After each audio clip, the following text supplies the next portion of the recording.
Hello everyone, cooking with mom চ্যানেলে আপনাদের সকলকে স্বাগত জানাই।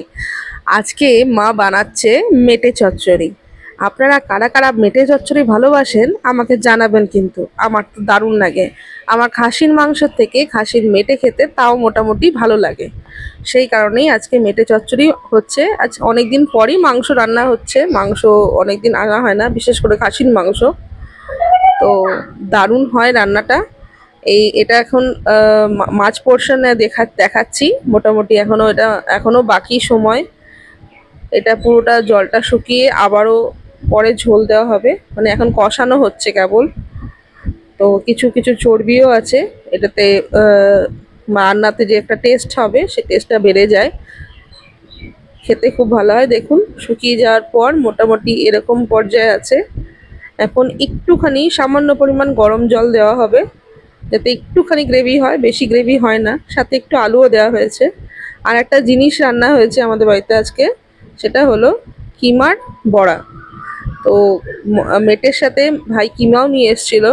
তো কিমাটাকে আলাদা করে প্রসেস করে বানিয়েছে। যদি আপনারা চান তাহলে আমি এই রেসিপিটা দেখাতে পারি।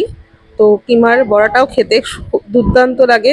আপনারা শুধু ভাতেই এটা খেতে পারবেন, মানে শুধু শুধু ভাত দিয়ে খাওয়া যায়, দেখতেই পারবেন পরে।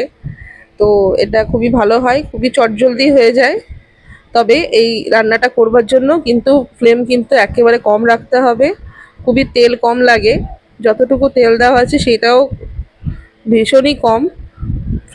ছোট ফ্রাইং প্যানে দেওয়ার জন্য এটা মনে হচ্ছে অনেকটা, কিন্তু তেল অত দেওয়া হয় না, আর কম তেলেই রান্না হয়। দেখুন, মোটামুটি হয়ে গেছে এক পিঠটা, আর এক পিঠও হচ্ছে, উল্টে পাল্টে ভাজা হয়ে গেছে প্রায় আমাদের।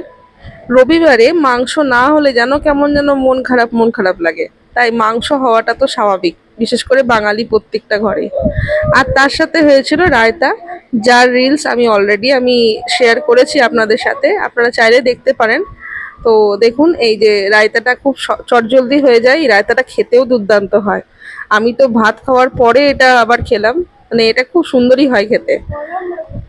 তো রায়তাও রেডি। এরপরে নিলাম আমি ভাতের সাথে এই ছোট্ট একটা লঙ্কা, দেখছেন তো? এই ছোট্ট সাইজে ছোট হতে পারে, দারুণ ঝাল কিন্তু। এটা হচ্ছে ডাললে লঙ্কা, এটা এখানকার নয়, এটা দার্জিলিংয়ের লঙ্কা। তো সামান্য পরিমাণ নুন ছিটিয়ে নিয়ে একটু ডলেছি।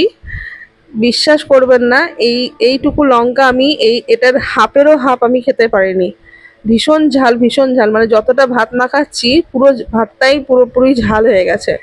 এটা আজকে আমার সাথে মানে ধোঁকা হয়ে গেল। আমি ভাবতে পারিনি যে এতটা ঝাল হবে। আমি কোনোদিনও খাইনি, আজকেই প্রথম ট্রাই করলাম এই লঙ্কাটা দিয়ে। তো ভয়েস দিতে পারিনি, এতটাই ঝাল ছিল। মানে জাস্ট মুখে দিয়েছি আর কারেন্ট লাগার মতন লেগেছে। দেখুন ক্যামেরাটা নড়ে উঠেছে, মানে তখন আমার খুব ভীষণই ঝাল লেগেছে। উঠেই আগে জল খেয়েছি, তারপরে পরে খাবারগুলো খেয়েছি। যাই হোক, লঙ্কাগুলো সরানো হয়ে গেছে অলরেডি, লঙ্কা খাইনি, শুধু ভাত দিয়ে খাচ্ছি। এরপরে আসলো মেন পাত্র মানে আমাদের মেটে চচ্চড়ির অপেক্ষায় বসে আছি। মাও ঢেলে দিল ঝোলটা, দারুণ খেতে হয়। আলু বেশি থাকে, কারণ মেটে তো সেরকম পরিমাণে হয় না, ওই দু চারটা যতটুকু টুকরো হয়।